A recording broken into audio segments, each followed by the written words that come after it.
الحمدللہ رب العالمین والصلاة والسلام علی محمد الامین فاعوذ باللہ من الشیطان الرجیم بسم اللہ الرحمن الرحیم۔ خواتین و حضرات، ہم میزان حصہ دوم میں قانون معاشرت کا مطالعہ کر رہے ہیں۔ یہ اس حصے کا دوسرا باب ہے۔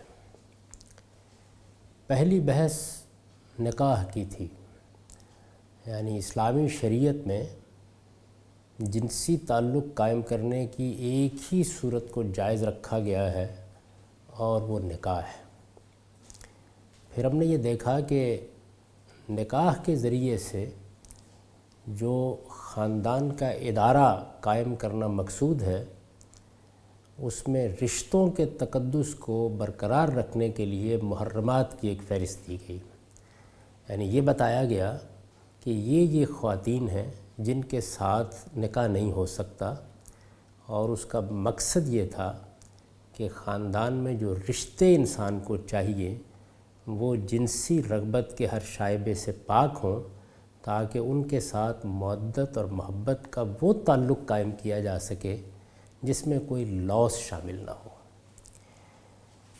اب یہ بتایا جا رہا ہے کہ نکاح کے اس رشتے کو قائم کرنے کے لیے حدود و شرائط کیا ہیں، اور یہ قرآن مجید نے جس جگہ محرمات کو بیان کیا ہے اس کے فوراً بعد سورہ نساء ہی میں بیان کر دی ہے۔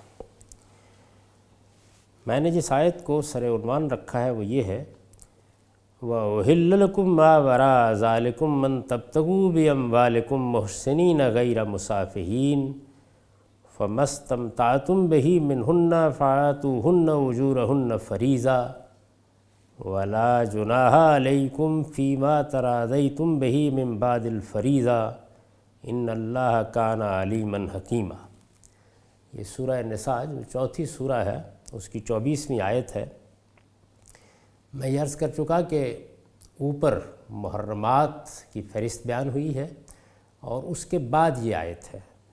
چنانچہ فرمایا ہے، اور ان کے ماسوا، یعنی اوپر جن عورتوں کی حرمت بیان کی گئی ہے ان کے ماسوا، اور ان کے ماسوا جو عورتیں ہیں وہ تمہارے لیے حلال ہیں، یعنی یہ عورتیں ہیں جن کے ساتھ نکاح کرنا ممنوع ہے، ان کے ماسوا سب عورتیں حلال ہیں، اس طرح کہ تم اپنے مال کے ذریعے سے انہیں طلب کرو۔ اب یہ حدود و شرائط بیان ہو رہے ہیں۔ اس طرح کہ تم اپنے مال کے ذریعے سے انہیں طلب کرو، اس شرط کے ساتھ کہ تم پاک دامن رہنے والے ہو، نہ کہ بدکاری کرنے والے۔ چنانچہ اس سے پہلے اگر مہر ادا نہیں کیا تو جو فائدہ ان سے اٹھایا ہے اس کے صلے میں ان کے مہر انہیں ادا کر دو، ایک فرض کے طور پر۔ اسے فرض ٹھہرانے کے بعد البتہ باہمی رضامندی سے جو کچھ طے کر لو تو اس میں کوئی حرج نہیں، بے شک اللہ علیم و حکیم ہے۔ یہ آیت کا ترجمہ ہے۔ اس آیت میں نکاح کے لیے جو حدود و شرائط بیان ہوئے ہیں ان کی تفصیل یہ ہے، یعنی اس میں یہ بتایا گیا ہے کہ جن عورتوں کے ساتھ نکاح کو ممنوع قرار دیا گیا تھا ان کی فہرست بیان ہو گئی۔ ان کے ماسوا سب عورتیں حلال ہیں، لیکن پھر ان کے ساتھ نکاح کے لیے کچھ شرائط ہیں۔ وہ شرائط ہیں جو اس آیت میں بیان کی گئی ہیں، اور میں اب ان کی تفصیل کر رہا ہوں۔ پہلی بات یہ بیان ہوئی ہے کہ نکاح مال یعنی مہر کے ساتھ ہونا چاہیے۔ اسلامی شریعت نے خاندان کا جو ادارہ قائم کیا ہے اس کی نوعیت یہ ہے کہ اس میں معاشی جد و جہد کی ذمہ داری مرد پر ڈالی گئی ہے، اور جب معاشی ذمہ داری مرد پر ڈالی گئی ہے تو عورت کا آپ سے آپ یہ حق قائم ہوا کہ اس کے نان و نفقے کو اب مرد پورا کرے گا، اس کے اخراجات اب مرد اٹھائے گا، اس کے ہاں بچے ہوں گے تو ان کے اخراجات بھی مرد اٹھائے گا۔ تو اس میں مال ایک بنیادی حیثیت سے سامنے آتا ہے، اور یہ بالکل مطابق فطرت ہے۔ یعنی انسان فلسفے کی سطح پر تو بہت سی باتیں کر سکتا ہے، لیکن عملی زندگی میں جیسے ہی آپ خاندان کے ادارے کو قائم کرتے ہیں، گھر کی ابتدا کرتے ہیں، تو تو انسان کے ساتھ پیٹ بھی لگا ہوا ہے، اس کی ضروریات بھی ہیں، فوراً یہ سوال پیدا ہوتا ہے کہ اب اخراجات پورے کرنے کی ذمہ داری کس پر ہے۔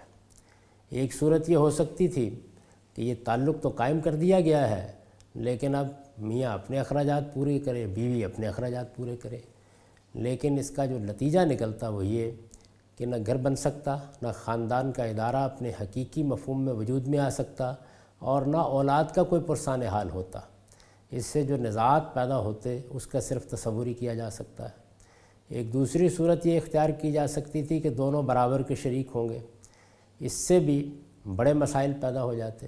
برابر کی شرکت کیا قائم کی جا سکتی ہے؟ کیا یہ ممکن ہے کہ دونوں یکساں ہی کمانے والے ہوں؟ اگر کما کر لائیں گے تو کیا اخراجات کی تقسیم اسی طریقے سے ہوگی جیسے برابری کی سطح پر ہونی چاہیے؟ اگر ایک اپنی ذمہ داری کو ادا نہ کرے تو دوسرے کی کیا ذمہ داری ہوگی؟ اور اسی طریقے سے یہ بھی ہو سکتا تھا کہ یہ ذمہ داری عورت پر ڈال دی جاتی، لیکن قرآن مجید دین فطرت کو بیان کرتا ہے، لہٰذا اس نے خاندان کے ادارے کو قائم کرتے ہی یہ ذمہ داری مرد پر ڈال دی ہے، اور پھر اس کے دلائل دیے ہیں آگے کہ یہ ذمہ داری کیوں ڈالی گئی ہے۔ اس پر ہم اس کے موقع پر جا کر بحث کریں گے۔ میں یہاں جو بات عرض کر رہا ہوں وہ یہ ہے کہ پہلی بات یہ بیان ہوئی ہے کہ نکاح مال یعنی مہر کے ساتھ ہونا چاہیے، مہر باندھنا ہوگا۔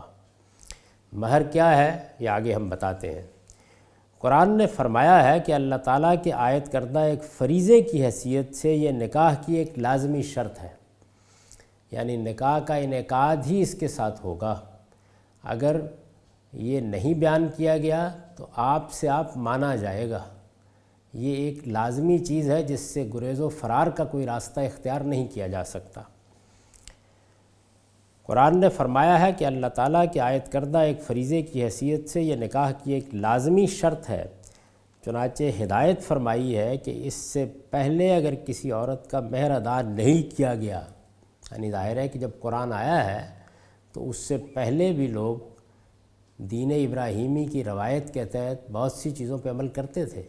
مہر دینے کا رواج ان کے ہاں بھی موجود تھا، لیکن جب شریعت کی پابندیوں کے معاملے میں ذہن واضح نہیں رہتے، یا وہ پابندیاں مستحضر نہیں رہتی، یا انسان کی خواہشات کے نتیجے میں پس پش چلی جاتی ہیں، یا ان کو بلا دیا جاتا ہے، تو پھر ایسی صورت بھی پیدا ہو جاتی ہے کہ لوگ ایک مسلمان معاشرے میں رہتے ہوں اور وہاں بھی دین کے کسی واضح حکم کی خلاف ورزی کریں۔ تو یہ سوال پیدا ہوا کہ جو لوگ اس سے پہلے نکاح کر چکے ہیں، یعنی جب قرآن مجید نے یہ بتا دیا کہ یہ محرمات کی فہرست ہے، اس دائرے سے باہر تم نکاح کر سکتے ہو، لیکن اس کے لیے پہلی شرط یہ ہے کہ وہ مال کے ساتھ ہونا چاہیے، اس میں مہر باندھا جائے گا، اس کی ادائیگی لازم ہوگی۔ تو جن عورتوں کے مہر اس سے پہلے نہیں دیے گئے تھے، یعنی نکاح کر لیا گیا تھا، وہ بیوی بن کر گھر میں آ گئی تھیں لیکن ان کے مہر نہیں ادا کیے گئے تھے، تو یہ فرمایا کہ ان کو ادا کیا جائے۔ چنانچہ ہدایت فرمائی ہے کہ اس سے پہلے اگر کسی عورت کا مہر ادا نہیں کیا گیا تو اسے فوراً ادا کر دیا جائے۔ مہر ٹھہرانے کے بعد البتہ اسے اپنے اوپر ایک فرض اور عورت کا حق مان کر آپس کی رضامندی سے کوئی تقدیم و تاخیر یا کمی بیشی اگر کر لی جائے تو اس کی اجازت ہے۔ یعنی نکاح کے معاملے میں چونکہ یہ بات طے ہے کہ اس کی نوعیت ایک معاہدے کی ہے، اس میں کچھ حقوق و فرائض طے کیے جاتے ہیں، تو اللہ تعالیٰ نے ایک قاعدہ بنا دیا ہے، اور وہ قاعدہ یہ ہے کہ مہر مقرر کیا جائے گا اور یہ مہر ادا کرنا ہوگا۔ اگر کسی کی شادی ہوئی ہے، نکاح ہوا ہے، مہر باندھا گیا تھا لیکن ادا نہیں کیا گیا، یا باندھا ہی نہیں گیا تھا، تو اب بھی اس کو ادا کرنا ضروری ہوگا۔ یہ بات حکم کے طور پر بیان کر دی، لیکن اب ظاہر ہے کہ یہ سوال پیدا ہوتا ہے کہ کیا باہمی رضامندی سے اس میں تقدیم تاخیر کمی بیشی ہو سکتی ہے؟ تو فرمایا اس کی اجازت ہے۔ لیکن اتنی بات ہر شخص پر واضح رہنی چاہیے کہ جس ہستی نے یہ قانون دیا ہے وہ علیم و حکیم ہے، اس کی ہر بات بے خطا علم اور گہری حکمت پر مبنی ہے۔ یہ قرآن مجید کا عام طریقہ ہے کہ وہ جب کوئی حکم دیتا ہے تو چونکہ انسان اس سے گریز و فرار کے راستے تلاش کرتا ہے، تو اس لیے توجہ دلائی ہے کہ یہ بات اچھی طرح سے سمجھ لو کہ یہ قانون جس ہستی نے دیا ہے وہ علیم و حکیم ہے، نہ اس سے بڑھ کر کسی کا علم ہے، نہ اس سے بڑھ کر کوئی حکمت کو ملحوظ رکھ سکتا ہے، اس کی ہر بات بے خطا علم اور گہری حکمت پر مبنی ہے، لہٰذا نہ اس قانون کی خلاف ورزی کسی کے لیے جائز ہے اور نہ اس میں کسی ترمیم و تغیر کی جسارت کسی شخص کو کرنی چاہیے۔ یہ بیان فرمایا۔ یہ جو آیت زیر بحث ہے اس میں ایک ٹکڑا ہے فَمَسْتَمْتَعْتُمْ بِهِ مِنْهُنَّ، عام طور پر اس کی بڑی غلط تعویل کی گئی اور اس سے یہ نتیجہ نکال لیا گیا کہ گویا متع کی بھی گنجائش ہے۔ ایسا ہرگز نہیں ہے، اس میں جو بات کہی گئی ہے وہ وہی ہے جو میں نے بیان کر دی۔ اگر آیت کے الفاظ کو پکڑ کر آپ چلیں گے تو اسی نتیجے پر پہنچیں گے جس کا میں نے ذکر کیا ہے کہ یہاں در حقیقت یہ بتایا جا رہا ہے کہ یہ فہرست ہے، اس دائرے میں تم نکاح نہیں کر سکتے، اس کے باہر نکاح کرنا جائز ہے، جس عورت سے چاہو نکاح کر لو لیکن مہر باندھنا ہوگا، اور اگر کسی عورت سے تم فائدہ تو اٹھا چکے، بیوی بنا چکے، وہ تمہارا گھر آباد کرنے کے لیے آ گئی لیکن تم نے اس کا مہر ادا نہیں کیا تو اس کا مہر فوراً ادا کرو۔ یہ بات ہے جو کہی گئی ہے۔ یہ مہر کیا ہے؟ مرد و عورت نکاح کے ذریعے سے مستقل رفاقت کا جو عہد باندھتے ہیں اس میں نان و نفقہ کی ذمہ داریاں ہمیشہ سے مرد اٹھاتا رہا ہے۔ یعنی جو نظم قائم کیا گیا ہے اس نظم میں ایک اہم ترین چیز یہ ہے کہ ذمہ داری کس کو اٹھانی ہے، اخراجات کس کو پورے کرنے ہیں۔ یعنی جس طریقے سے معاشرت انسان کی ناگزیر ضرورت ہے، معاشرہ ہوگا، رشتے ہوں گے، تعلقات ہوں گے، روابط ہوں گے، ملنا ہوگا، حقوق ادا کرنے ہوں گے، کچھ فرائض عائد ہوں گے، بالکل اسی طریقے سے یہ بات بھی انسان کی ناگزیر ضرورت ہے کہ اس کو معاشی جدوجہد کرنی ہے۔ یعنی کھانا ہے، پینا ہے، پہننا ہے، گھر در کے معاملات کو چلانا ہے، یہ ذمہ داری کون اٹھائے گا؟ ہمارے ہاں عام طور پر جب میاں بیوی کے حقوق و فرائض پر گفتگو کی جاتی ہے تو اس چیز کو یکسر فراموش کر دیا جاتا ہے۔ اس کو اس لیے سمجھنا بہت ضروری ہے کہ آگے بہت سے احکام ہیں جن کی بنیاد یہیں سے اٹھتی ہے۔ یعنی یہ معلوم کرنا چاہیے کہ نکاح کا ادارہ قائم کیا گیا، ہم نے بڑی تفصیل کے ساتھ یہ دیکھا کہ یہ کیوں قائم کیا گیا ہے۔ تو ہم نے یہ دیکھا کہ انسان کا معاملہ یہ ہے کہ وہ کچھ اس طرح سے پیدا کیا گیا ہے کہ اس کا بچپن بھی ہے، اس کا لڑکپن بھی ہے، اس کی ناتوانی بھی ہے، اس کا ذوف بھی ہے، اس کی جوانی بھی ہے، اور پھر حرم و شیب کے مراحل بھی ہے، بڑھاپا بھی ہے، اور بڑھاپے کی وہ صورتیں بھی ہیں کہ لَكَلَّا يَعْلَمَ مِن بَعْدِ عِلْمٍ شَيْئًا، کہ آدمی جو کچھ جانتا تھا سب فراموش کر بیٹھا، ارسطو افلاطون تھا لیکن ناتواں بچے کے طور پر دنیا سے رخصت ہوا۔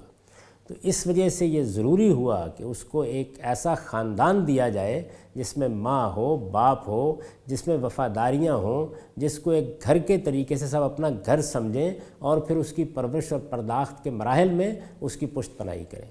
تو جس طرح وہاں بنیاد یہ تھی، بالکل اسی طریقے سے اب آگے جو احکام دیے جا رہے ہیں یا نکاح کرنے کے بعد جو حدود و شرائط قائم کیے جا رہے ہیں یا حقوق و فرائض کی جو تعین ہو رہی ہے، اس میں اہم ترین چیز یہ ہے کہ معاشی ذمہ داری کس پر ہے۔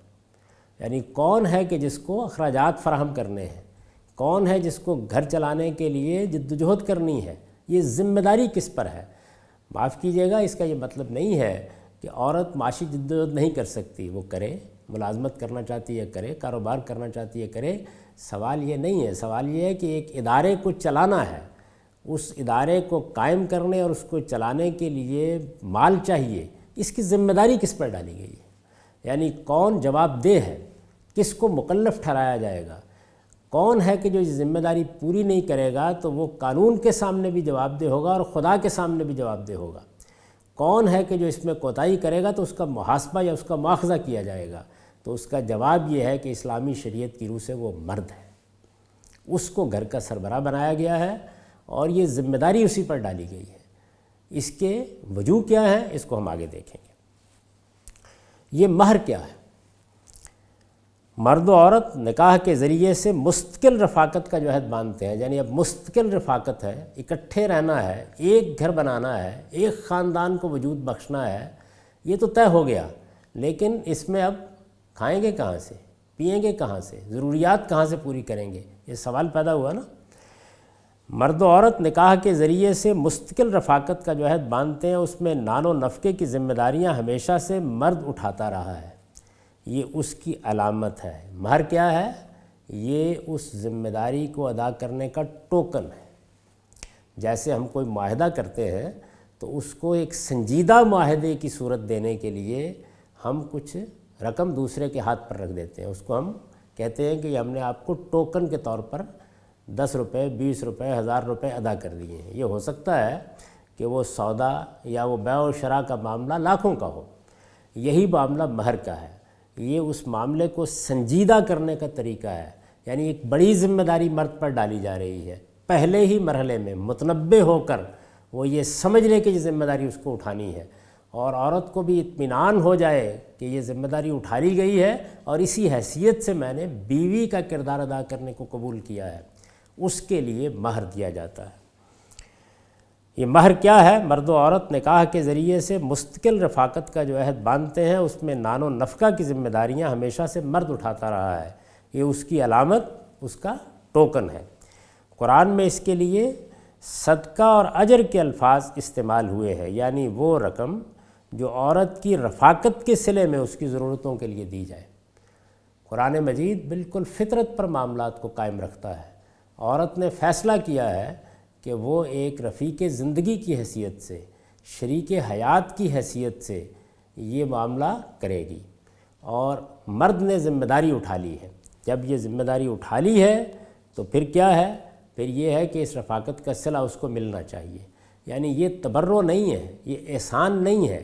یہ قرآن مجید جو صدقے اور اجر کا لفظ استعمال کر رہا ہے یا صلے کا لفظ استعمال کر رہا ہے تو یہ بتانے کے لیے کر رہا ہے کہ عورت نے جو رفاقت میسر کی ہے، ایک مرد کے ساتھ زندگی گزارنے کا فیصلہ کیا ہے، اپنے تمام معاملات اس کے ساتھ متعلق کر دیے ہیں، اپنے آپ کو اس کے حوالہ عقد میں دے دیا ہے، تو یہ اس کی رفاقت کا صلہ ہے، تاکہ یہ واضح رہے کہ مرد احسان اور تبرع کے طور پر یہ رقم نہیں ادا کر رہا۔ نان و نفقے کی ذمہ داری اس نے بطور احسان نہیں اٹھا لی ہے، بلکہ یہ اس رفاقت کا صلہ ہے۔ عورت بھی وقار کے ساتھ اس کا مطالبہ کرے اور مرد بھی احساس ذمہ داری کے ساتھ اس مطالبے کو پورا کرے۔ نکاح اور خطبے کی طرح یہ بھی ایک قدیم سنت ہے جو رسول اللہ صلی اللہ علیہ وسلم کی بعثت سے پہلے عرب میں اسی طرح رائج تھی۔ بائبل میں بھی اس کا ذکر اسی حیثیت سے ہوا ہے، یعنی یہ بات کہ مہر ادا کیا جائے گا، اس کی ابتدا رسول اللہ صلی اللہ علیہ وسلم سے نہیں ہوئی، یہ پہلے سے جاری ایک قدیم سنت ہے۔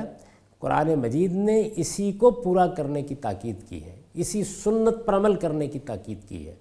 میں کئی مرتبہ یہ عرض کر چکا ہوں کہ قرآن مجید میں ہر حکم کو دیکھنا پڑتا ہے کہ کیا وہ ابتداً اس میں آیا ہے یا پہلے سے موجود ایک حکم ہے، انبیاء کا ایک طریقہ ہے، پہلے سے جاری ہے اور قرآن مجید اس کی تصویب کر رہا ہے یا اس کی تاکید کر رہا ہے یا اس کا اعادہ کر رہا ہے یا اس کی تذکیر کر رہا ہے۔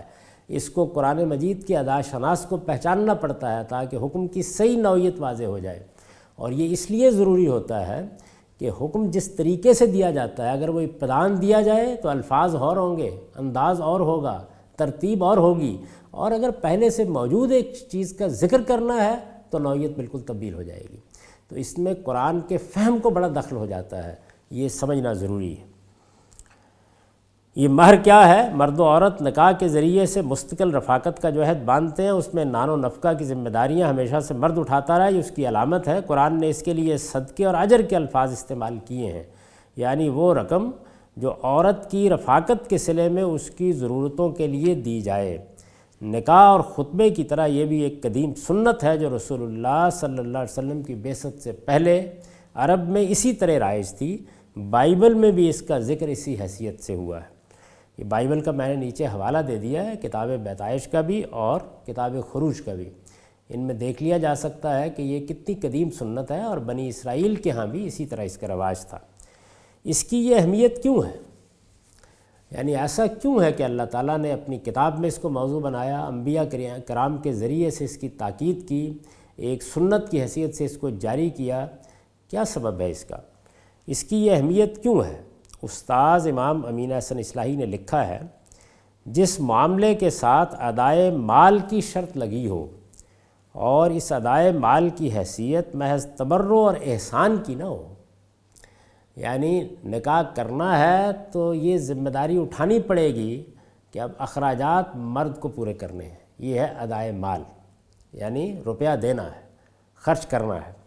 جس معاملے کے ساتھ ادائے مال کی شرط لگی ہو اور اس ادائے مال کی حیثیت محض تبرع اور احسان کی نہ ہو، یعنی ایسا نہیں ہے کہ آپ نے کوئی عنایت فرمائی ہے، آپ کی مرضی ہے آپ دے دیں، آپ کی مرضی ہے آپ نہ دیں، آپ کی مرضی آپ اخراجات پورے کریں، آپ کی مرضی آپ نہ کریں، یہ تو تبرع اور احسان کا معاملہ ہوا۔ لیکن اگر ادائے مال کی شرط ایسی ہے کہ اس کی نوعیت تبرع اور احسان کی نہیں ہے، یعنی کوئی چیریٹی نہیں ہے جو آپ کر رہے ہیں، عنایت نہیں آپ فرما رہے ہیں، بلکہ ایک فریضے کی ہو، ذمہ داری ہے، اللہ تعالیٰ کا عائد کردہ فرض ہے جس کو ادا کرنا ہے، یہاں تک کہ اگر وہ مذکور نہ بھی ہو جب بھی لازماً مضمر سمجھا جائے۔ یہ اوپر قرآن مجید نے یہ بتایا کہ اگر مہر نہیں باندھا گیا تھا یا باندھا گیا تھا اور ادا نہیں ہوا تھا تب بھی اس کو ادا کرنا ہوگا، یہاں تک کہ اگر وہ مذکور نہ بھی ہو جب بھی لازماً مضمر سمجھا جائے اور عورت کی حیثیت عرفی کے اعتبار سے اس کی ادائیگی واجب قرار پائے۔ ہمارے فقہاء نے یہ بات قرآن مجید کی اس آیت سے سمجھی ہے اور بالکل درست سمجھی ہے کہ اگر کسی عورت کا مہر مقرر نہیں ہوا تو اس کے خاندان اور اس کی حیثیت عرفی کا لحاظ کر کے مہر کو مان لیا جائے گا، یعنی یہ اتنی ضروری چیز ہے۔ اگر نہیں باندھا گیا، کہیں غلطی ہوئی ہے، ظاہر ہے کہ ہزاروں لاکھوں کروڑوں انسانوں نے ایک دین پر عمل کرنا ہے یا اس کی ہدایت کے مطابق معاملات کرنے ہیں، کوتاہی ہو گئی ہے اور مہر نہیں باندھا گیا، باندھا گیا ہے اور ادا نہیں کیا گیا تو فرمایا فوراً ادا کرو، اور اگر باندھا ہی نہیں گیا تو ہمارے فقہاء بالکل صحیح کہتے ہیں کہ پھر عورت کی حیثیت عرفی کے لحاظ سے وہ خود بخود متعین ہو جائے گا اور اسے ادا کرنا ہوگا۔ جب بھی لازماً مضمر سمجھا جائے اور عورت کی حیثیت عرفی کے اعتبار سے اس کی ادائیگی واجب قرار پائے، شرعاً و عرفاً ایک اہم اور سنجیدہ معاملہ بن جاتا ہے، یعنی اب شریعت کی روح سے بھی اور عرف کی روح سے بھی، رواج کی روح سے بھی وہ خود قانون کا ماخذ ہوتا ہے جس کو ہم عرف کہتے ہیں۔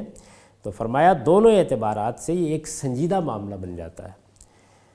کوئی بھی ذی ہوش آدمی ایسے معاہدے میں ایک پارٹی بننے کی جرات نہ کرے گا جب تک وہ 100 بار سوچ کر اس میں شرکت کی ذمہ داریوں کو ادا کرنے کے لیے اپنے آپ کو تیار نہ کرے۔ یعنی جب یہ معلوم ہو گیا کہ یہ یوں نہیں ہے کہ آپ نے صحرا باندھنا ہے، بارات بنانی ہے اور جا کے ایک لڑکی کو لے آنا ہے، جب آپ یہ اقدام کر رہے ہیں تو آپ ایک بڑا سنجیدہ معاملہ کر رہے ہیں، آپ گھر بنا رہے ہیں، ایک خاندان کے ادارے کی بنیاد رکھ رہے ہیں، اور عورت کی بھی اور اب جو بچے ہونے ہیں ان کی بھی نان و نفقے کی ذمہ داری اٹھا رہے ہیں۔ یہ چیز ہے جس کی جانب یہاں توجہ دلائی جا رہی ہے۔ جب تک وہ 100 بار سوچ کر اس میں شرکت کی ذمہ داریوں کو ادا کرنے کے لیے اپنے آپ کو تیار نہ کرے، یعنی اب ہر شخص سوچے گا، غور کرے گا اور دیکھے گا کہ میں ان ذمہ داریوں کو اٹھا کرنے کے قابل ہوں تو مجھے آگے بڑھنا چاہیے۔ ان مسالے سے، یعنی یہ مصلحتیں ہیں جن کے پیش نظر، ان مسالے سے مہر کی شرط ضروری ہوئی، یعنی یہ مسالے ہیں، خاندان کا ادارہ قائم کرنا ہے، نظم و نسق کی ذمہ داری مرد پر ڈالی گئی ہے، اسی پر یہ ذمہ داری ہے کہ وہ اخراجات پورے کرے، ان اخراجات کو اس نے تبرع اور احسان کے طور پر پورا نہیں کرنا، اپنی ذمہ داری سمجھ کر پورا کرنا ہے، لہٰذا اس کی علامت کے طور پر، اس کے ٹوکن کے طور پر جو مہر ادا کرنا ہے وہ بھی گویا ایک فریضہ بن گیا ہے۔ ان مسالے سے مہر کی شرط ضروری ہوئی۔ جن لوگوں کی نظر ان مسالے کی طرف نہیں گئی، یعنی جنہوں نے خاندان کے ادارے کو اور میاں بیوی کے رشتے کو اس پہلو سے نہیں دیکھا، ان کا خیال ہے کہ یہ ایک محبت کا معاملہ ہے اور بس ٹھیک ہے، اب ہم نے میاں بیوی بننا قبول کر لیا۔ اس کو بعض لوگ اسی نظر سے دیکھتے ہیں کہ جنسی تعلق کا جو فطری داعیہ انسان کے اندر موجود ہے اس کی تسکین کے لیے یہ ایک قانونی طریقہ اختیار کر لیا گیا ہے، یوں نہیں ہے، یعنی وہ اس کا ایک پہلو ہے۔ اصلاً یہ خاندان کا ادارہ بنانے کا عمل ہے، اصلاً آئندہ نسل کی ذمہ داری اٹھانے کا عمل ہے، اصلاً یہ ایک گھر بن رہا ہے، ایک خاندان وجود میں آ رہا ہے، اس پر پورے تمدن کی بنیاد قائم ہونی ہے، لہٰذا یہ ایک نہایت سنجیدہ معاملہ ہے۔ اس میں یہ فیصلہ ضروری تھا کہ نان و نفقے کی، اخراجات کی ذمہ داری کون اٹھائے گا، معاشی جد و جہد کا بار کس پر ہوگا، تو اللہ تعالیٰ نے یہ فرمایا کہ مرد پر ہوگا اور اس کی علامت مقرر کر دی۔ یہ چیز ہے جس کی وجہ سے قرآن مجید یہ کہتا ہے کہ یہ عورت کی رفاقت کا صلہ ہے، یعنی تاکہ یہ بات بالکل واضح طور پر معلوم ہو جائے کہ یہ تبرع نہیں ہے، یہ احسان نہیں ہے، یہ عنایت نہیں ہے، یہ مرد نے کوئی چیریٹی نہیں کی، یہ در حقیقت ایک فرض ہے جو اس پر اس کے پروردگار نے عائد کیا ہے، یہ اسے ادا کرنا ہے، اور وہ اگر اس کو ادا کرنے کی صلاحیت نہیں رکھتا تو اسے پھر اس بندھن میں اپنے آپ کو باندھنا بھی نہیں چاہیے۔ ان مسالے سے مہر کی شرط ضروری ہوئی۔ جن لوگوں کی نظر ان مسالے کی طرف نہیں گئی وہ سمجھتے ہیں کہ اس شرط نے عورت کو ایک خریدنی اور فروختنی شے کے درجے میں گرا دیا ہے۔